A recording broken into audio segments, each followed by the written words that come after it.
तीन काल की पर्याय खचित है। न स्वयं में जतन की जरूरत है, न बाहर जतन की जरूरत है। अनादि काल से कुटे पड़ी है। अच्छा, बिना करे कैसे हुई है? बस ये सबसे बड़ा मिथ्याल।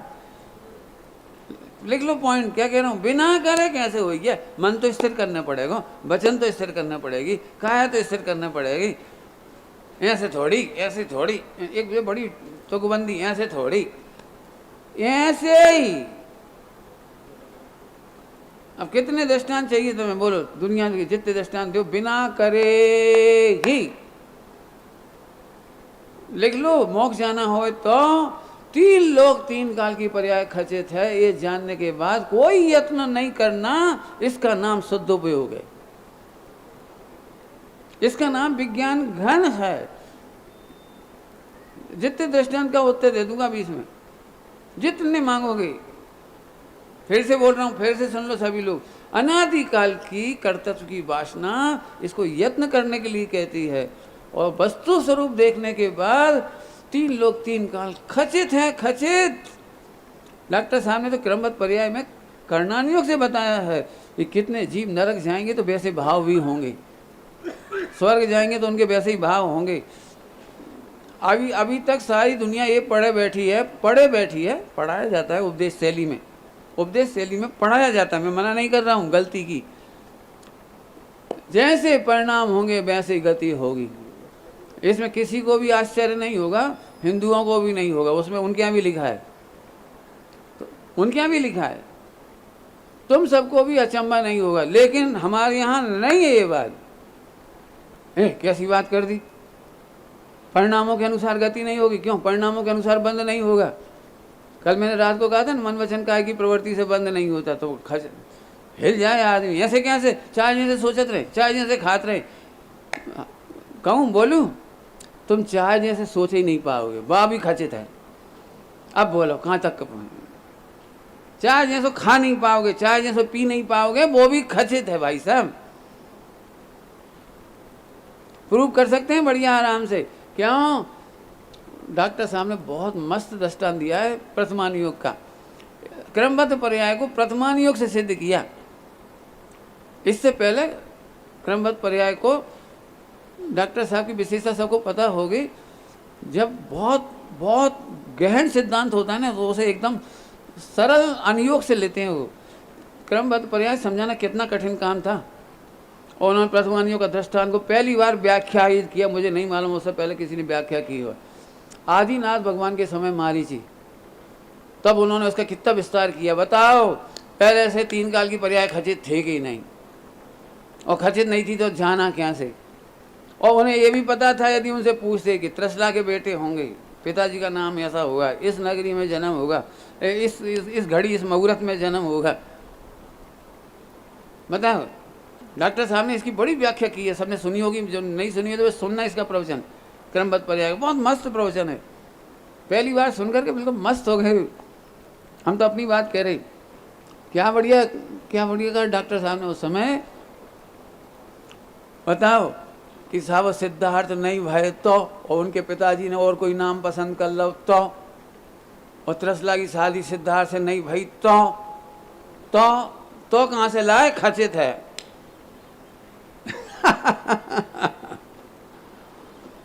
तुमने अपने बच्चे का नाम रखा है ना, बहुत मेहनत कर आ गए, मंथन करके।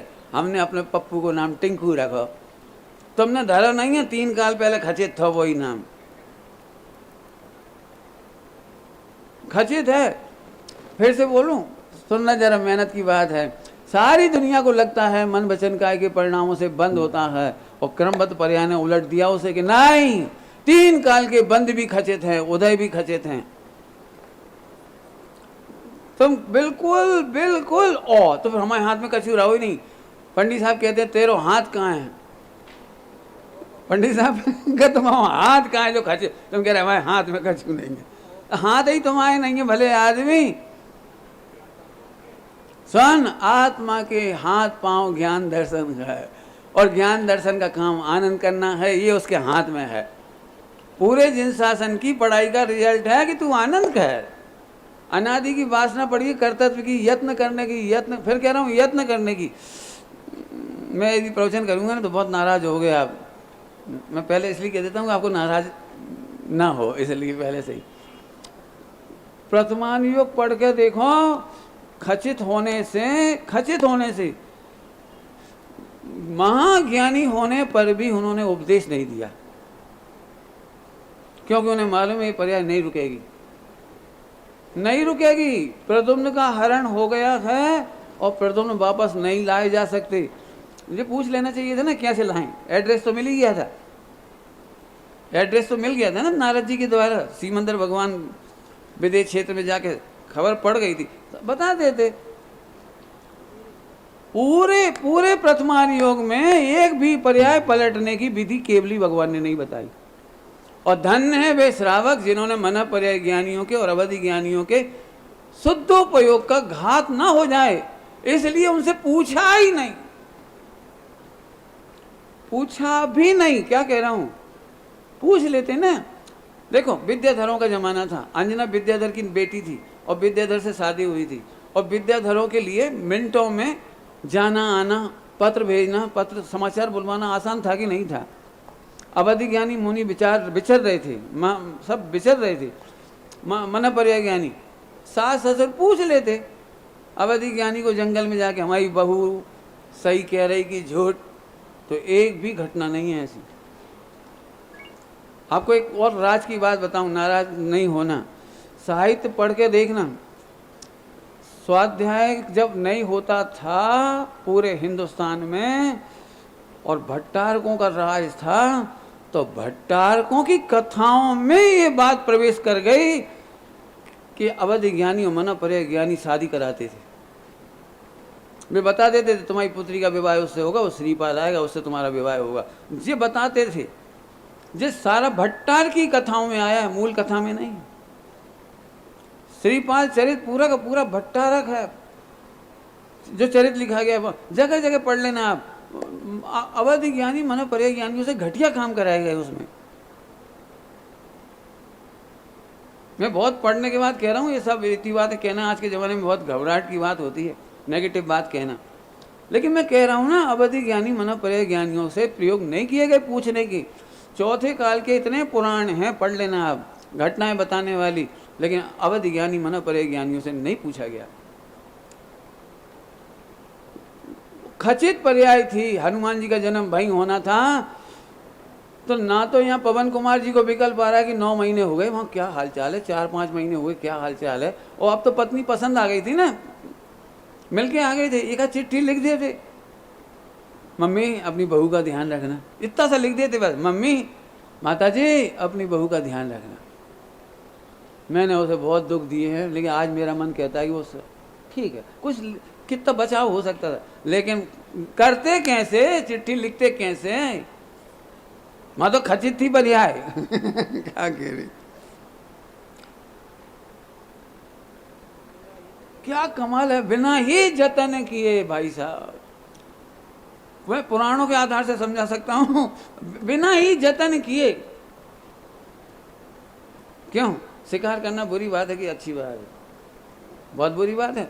नेमिनाथ भगवान जानते थे जरद कुमार क्या कर रहा है, तो उपदेश में कह देते, जरद कुमार तुम बहुत बेवकूफ़ हो, तुम्हारी गलती से मर जाएंगे श्री कृष्ण, तुम एक काम करो, भागो मत, तुम्हें हमें मालूम तुम्हें बहुत प्रेम है अपने कृष्ण से, बहुत प्रेम है, एक काम करो, भागो मत जंगल में, महल छोड़ के तुम इनके संग ही रहो और धनुष बाण को त्याग कर दी।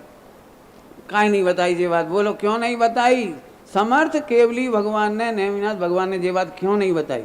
हमारो ही भाई शिकार कर रहा हो जंगल में जा जाके, और 12 वर्ष कितने शिकार करे होंगे पता, हमारो ही भाई। सही बात तो ये बतानी चाहिए थी ना, लेकिन ये नहीं बताई। क्यों नहीं बताई? क्योंकि खचित पर्याय के खिलाफ हम नहीं बोलेंगे क्या कह रहे,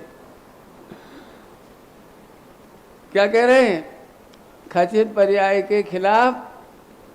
कभी तुमने फिल्में देखी होंगी, सब लोगों ने देखी होंगी लगभग। अपन एक बात पे बहुत प्रेशर करते, बोल दे इतनी सी बात वहां बोल दी थी तो पतंग गणना होता। जो हीरोइन भी ढोर है, बाटे में इतनी सी ना क्या भाई, देखा तुमने पिक्चरों में, लेकिन क्या कैसे देती, खचित है। स्क्रिप्ट में लिखी खचित है और अभिनय में भी खचित है। ये तो समझ में आ गया ना आपको? एक नहीं, हजारों नहीं, करोड़ों नहीं, अनंत दृष्टांत हैं। खचित पर्याय अर्थात भवितव्य के खिलाफ भगवान की वाणी भी नहीं खिलती। 3 काल की पर्याय खचित है। अब इससे बहुत फायदा हुआ, मुझे तो बहुत फायदा हुआ, तुम्हें भी होगा, इसीलिए मैं तुम्हें समझा रहा हूँ। क्यों? तो फिर पंडित जी हम कछु नहीं करें? हाँ, मत कछु। आप लोग कल एक बहुत अच्छी बात बता के परसों एक सुना, इन्होंने मुझे प्रवचन का सार समझाया, वीर सागर जी की। स्यादवाद और अनेकांत, वो कहना आतंकवाद, अपने अनुसार परिणमित कराने का भाव आतंकवाद है और सामने वाले का भाव समझना स्यादवाद है। बहुत बढ़िया बात कही, अनेकांतवाद और स्यादवाद, आतंक, अच्छा ये कहा था आतंकवाद और अनेकांतवाद, 2 तरह के लोग हैं। अरे अपने अनुसार क्यों परिणमाना चाहते हो? मेरे को जितने मुमुक्षु मिलते हैं उनमें से बहुत सारे दुखी है, अक्सर मेरे से ये कहते हैं हमारे भैया तो टीवी देख रहे, हमारी बहुएं तो ऐसे कर रही, हमारे तो भी ऐसे कर रहे, कछु तो सुनो, कछु तो फायदा हुई है। अरे तुम काय लगे, तुम ही लग जाओ। मैं अपने घर की बात बता रहा हूँ, मैंने अपने घर में आज तक, गादी पे कह रहा हूँ मैं, आज तक किसी को ही नहीं कहा कि प्रवचन सुना करो, चला करो, पिताजी को, माताजी को, भैया को, किसी को नहीं कहा। क्यों? आपने काहे नहीं कही? हम काहे को कहते? जिन जिन जीवों की जैसी योग्यता है वे समय पाकर अपने आप लग गए, बिना प्रेशर के लग गए, लग गए। मैंने प्रेशर ही नहीं किया। प्रेशर में एक बहुत बड़ी दिक्कत आती है, मैंने प्रेशर करने वालों को भी देखा। हमारे एक रिलेटिव ने बहुत प्रेशर किया, उनका एक भी बच्चा धर्मात्मा नहीं निकला। क्यों? मैं छिप छिप के पाप करने लगी। जब ज़्यादा प्रेशर होता है तो उन्हें मालूम है पापा जी तो हाँ करेंगे नहीं, छिप के आइसक्रीम खाएंगे, चोरी करके खाएंगे, गलत काम कर जाएंगे, पिताजी को नहीं बताएंगे। बेटा बेटी अपनी परेशानियों को जो लड़कों से होती है, लड़कियों से होती है, वो अपने माँ बाप से शेयर नहीं कर पाते। काहे कि उन्हें पहले ही प्रेशर से चुप चुप, ऐसे नहीं, ऐसे सोचो, बस खत्म। नहीं, नो प्रेशर। तीर्थंकरों ने एक ने प्रेशर नहीं किया अपने परिणामों में, देख लें जाके आप। आदिनाथ भगवान का देखो, आदिनाथ भगवान प्रथम तीर्थंकर, और कितना महोत्सव हुए, कितने उत्सव हुए इंद्रों के द्वारा। अब मैं खराब भाषा में बोलूँगा, नाराज मत होना, हो ना। लेकिन आदिनाथ भगवान की पत्नी नंदा सुनंदा भी आदिनाथ को ज़्यादा पसंद नहीं करती थी। क्या कह रहे? हमने पहले कही थी हम खराब तरीके से कह रहे, हम तो पहले ही कह रहे ना खराब तरीके से कह रहे। वे दोनों भी आदिनाथ भगवान को पसंद नहीं करती थी। उल्टा बोल रहा हूँ, थोड़ा अच्छा नहीं लगता बोलने में। तो तुम्हें कैसे मालूम कि उन नंदा सुनंदा में बहुत डिस्प्यूट था? काहे का डिस्प्यूट था? दोनों में जेलेसी थी। काहे की जेलेसी थी?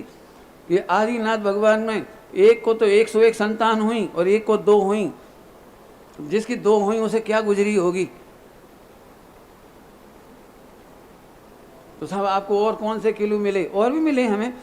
आदिनाथ भगवान ने दीक्षा ली तो दोनों को ले लेना चाहिए थी ना, लेकिन नहीं ली। चलो कोई बात नहीं, उस समय उन्होंने नहीं ली। इसका मतलब पूरे 63 लाख पूर्व तक पति पत्नी साथ रहे, वे तत्व ज्ञान नहीं करा पाए। आदि का दीक्षा बढ़िया है, ये नहीं बता पाए। आहार दान की विधि तक नहीं सुनी उन्होंने। दोनों ने आहार दान के बारे में नहीं सोचा। 1000 बरस एक बार भी आहार दान नहीं कराया नंदा सुनंदा ने। नहीं, पत्नी को नहीं लगना चाहिए। दीक्षा लेकर गए हैं तो अब आहार भोजन हम खा रहे, और उनका क्या हुआ? कोई होश नहीं है 1 साल तक। चलो केवल ज्ञान हो गया, अब तो ले लेते। दिव्य ध्वनि सुनने के बाद अब तो ले ले, अभी भी नहीं लिया, अभी भी नहीं लिया। बाद में उनको अपने बच्चे लड़के बड़े प्रिय लगते थे, लड़के बड़े प्रिय लगते थे। जितने दीक्षा लेके चले गए वे उतने अच्छे नहीं लगते थे। सब दीक्षा लेके जा चुके थे उनकी बेटी, और ब्राह्मी सुंदरी भी चली गई थी। घर में कोई नहीं बचा था। घर में केवल एक का वो क्या बाहुबली बचे थे और एक के भरत बचे थे, पढ़ना पुराण जरा ढंग से। और दीक्षा लेने के बाद उन्हें केवल ज्ञान हुआ। जब बेटों को केवल ज्ञान हो गया तब बाहुबली की माता ने बाहुबली से दीक्षा ली है, और भरत की माता ने भरत से दीक्षा ली है। केवल ज्ञान होने के बाद, केवल ज्ञान होने के बाद, दोनों को केवल ज्ञान होने के बाद। अब ये लिखा है साक्षी है ग्रंथों में। मैं तो केवल इतना सिद्ध करना चाह रहा हूं कि भवितव्य के खिलाफ भगवान भी नहीं बोलते, भवितव्य के हेर फेर करने के उपदेश ही नहीं देते। और हम मुमुक्षु हैं। यदि ये हमें समझ में आ जाए आज, आप इतने आनंद में रहोगे। पत्नी अपने सोचने के लिए स्वतंत्र है, बच्चे अपने सोचने के लिए स्वतंत्र हैं, सब अपने स्वयं समय में क्रमबद्ध पर्याय के अनुसार मोक्ष में जाएंगे। आज से हम 3 लोग 3 काल के प्रति निर्भर हो गए। हमें किसी को तारने का विकल्प नहीं। कोई जल्दी चला जाए, कोई देर से चला जाए, कोई जल्दी दीक्षा क्यों ले रहा है, कोई देर से क्यों ले रहा है, कोई आत्मज्ञान जल्दी कर रहा है कि देर से कर रहा है। कितना निर्विकल्प हो गए, बिना ही जतन किया। ना अपने परिणाम सुधारने के लिए कुछ करते हैं और न दूसरों के परिणाम सुधारने के लिए कुछ करते हैं। तो सब आप लोग काहे शिविर लगा रहे और आप लोग काहे प्रवचन कर रहे, बिना ही जतन किए। हम तो ज्ञाता दृष्टा हैं, भगवान से पहले पूछ लेते थे शिविर लगेगा। मैंने तो बहुत साल कोशिश करी है, 20 साल यहाँ शिविर लग जाए। जब जब आया मैं शिविर की प्रेरणा करी, लेकिन वो नक्षत्रों का योग तो अभी बनना था सब, अभी बनना था, हम कहाँ कर रहे हमारे करने से कुछ नहीं होता। जबरन पीठ मत ठोको। हम एम्बेसडर, काय के एम्बेसडर। बहुत दृष्टांत हैं, बहुत, एक नहीं अनंत।